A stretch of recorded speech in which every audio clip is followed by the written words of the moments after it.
भगवान श्री राम को क्यों कहा जाता है मांसाहारी?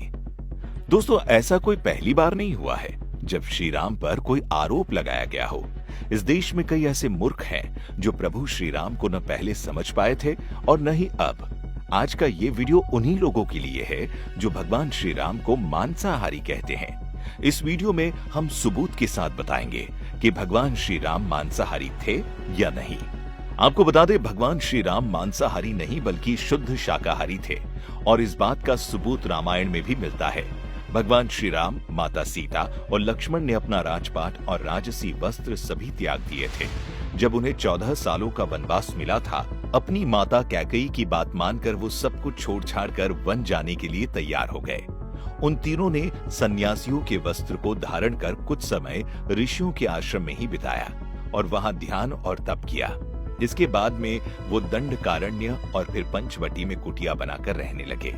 इस दौरान भी वो तीनों सिर्फ कंदमूसल ही खाते और धरती पर ही सोते थे।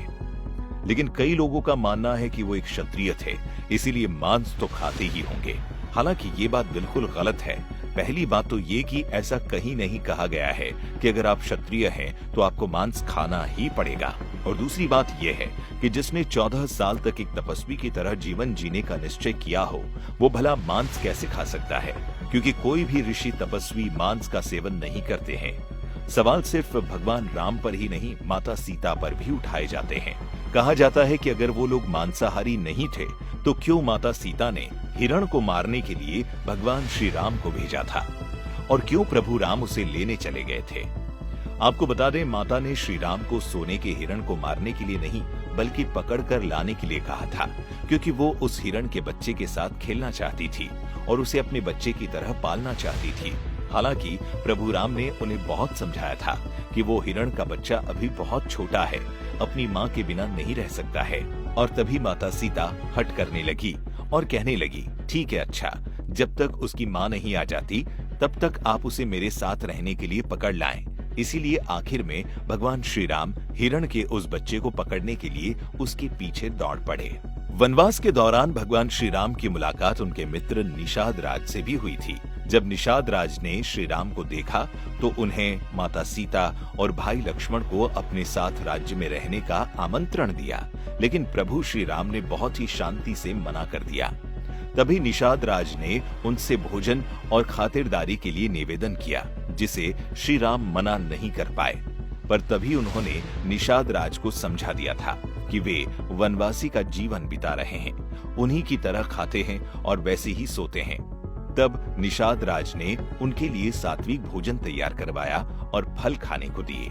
हालांकि निषाद राज हर तरह की मेहमानी के लिए सक्षम थे और वो श्री राम की और बेहतर खातिरदारी करना चाहते थे, लेकिन भगवान श्री राम की आज्ञा को वो कैसे मना कर सकते थे? इसीलिए वो जंगल में मीठे फल लाए और मिट्टी के पात्र में पानी भरकर उन सभी के लिए भोजन तैयार करवाया।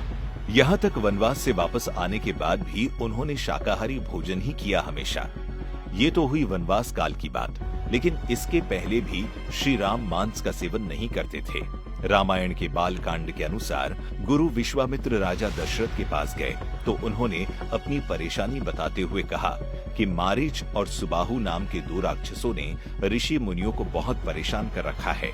जब वे हवन तपस्या करने बैठते हैं तो वो उसमें मांस, मदिरा, खून डालकर यज्ञ को अपवित्र कर देते हैं। ऐसे में आपके पुत्रों को उनके वध के लिए अपने साथ ले जाना चाहता हूँ। अब आप खुद सोचिए, जिन लोगों का ये कहना है कि राजा दशरथ ने अश्वमेध यज्ञ में पशु बलि दी थी या फिर यज्ञ हवन में पशु बलि देना जरूरी होता है, तो फिर राजा दशरथ ऋषि विश्वामित्र के साथ श्री राम और लक्ष्मण जी को राक्षसों का वध करने के लिए क्यों भेजते? क्योंकि एक तरह से देखा जाए तो राक्षस उनके यज्ञ में मांस, मदिरा डालकर उनकी मदद ही कर रहे थे, न कि सता रहे थे उन्हें। अब आप बताइए, जो पशु को काटने मारने वाले राक्षसों का वध करते हो, वो किसी पशु के मांस को कैसे खा सकते हैं? तो दोस्तों, आपको ये वीडियो कैसा लगा हमें कमेंट करके जरूर बताएं और ये वीडियो ज्यादा से ज्यादा लोगों तक शेयर करें, जिससे सभी को पता चल सके कि हमारे प्रभु श्री राम कैसे थे।